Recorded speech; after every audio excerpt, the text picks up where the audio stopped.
Hi again then guys, and welcome to another tune setup, of course, for one of the new 1.36 vehicles, this time the Lamborghini Countach. Now, you could do a circuit tune for this car, and doubtless we will down the line, but for now, I wanted to highlight this as what many of us still use to earn our cash in the game. Some people like to go for the Red Bull events, but this one is just a simpler one. It's my go-to, of course, at Blue Moon Bay. And this is a new car that especially less experienced players could use. Now, I wanted to use this for N300 because that's the kind of category that I run in with the GT40 to earn my money. Unfortunately, it doesn't quite have the straight line performance, which is kind of ironic for a Lambo. It's good through the corners but not quite as strong on the straights. However, if you tune it up to N400, which I've done, you lose 30 grand a race. You're still getting 345 grand though. And as the thumbnail showed, that still equates to a whole lot of money per hour. So in particular, this is like the Porsche GT3 in as much as I would recommend it for less experienced players.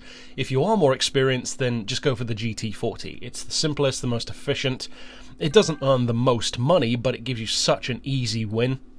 And that's the one that I go to. I've got almost 10,000 miles on that car. So, as far as the upgrades go, I would recommend dropping the weight as much as you can. Of course, that helps through the corners in particular. For the power, you don't technically need to upgrade it, I don't think, but just put it to the peak of N400, 98% power.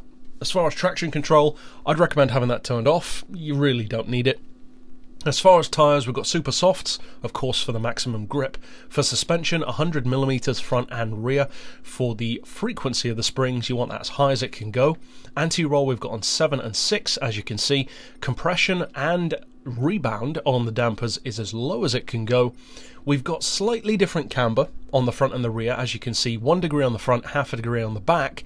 But this is one of those cars where you can completely change its characteristics by changing these two settings. So, as a general rule, if you want the car to handle more sharply, but be a little bit less stable, then I would recommend having the front camber angle on 1 and the rear on 0. If you want it to be a little bit heavier and smoother, but with more understeer, then put the rear on 1 degree and the front on 0. Or you could do what I've done, which is somewhere in between with 1 degree on the front, half a degree on the back. So I would recommend trying all 3 of those and see which one you prefer. Then as far as the toe angle, that is neutral, of course. The downforce is also completely neutral because you don't have the wing. As far as the diff, I would recommend the lowest initial torque, the highest acceleration and braking. Then finally for the gearbox, of course it's not an absolute top speed tune. So for N400 in particular, you want the fully customized transmission. I would recommend an auto setting of 124 miles per hour, which sounds pretty low, but it works with these gears. For the individual gears, I'd recommend 2878, 2082, 1555, 1180 and 900, which I believe is essentially what you just get when you slap that gearbox straight on the car or something like that, and then the final drive of 3.2. So if I recall, because I built this setup a few days ago, I think I might have only adjusted the final drive, but that's more than enough, to be honest, to get the job done. You can get it up around 180 pretty easily on Blue Moon Bay. So of course what you want to see is how it performs in an actual race against significantly more powerful cars. Now, as I said, this is categorically not the highest money earner out there. Technically N200 is currently the best we can do with the classic Alpine and also the Mazda RX 500.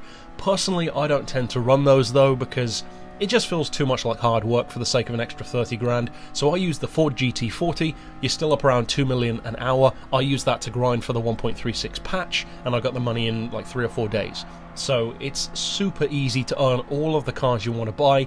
You can buy all of the high rollers in the game within a relatively short span of time as long as you just put your mind to it. So I know a lot of people like to use the Red Bull event now. Technically it is a bit quicker, but this way is just simpler. You can turn your brain off, listen to a podcast, do whatever you want to do, and just earn cash. So as you can see in the event itself, you're up against occasionally stuff like LaFerraris.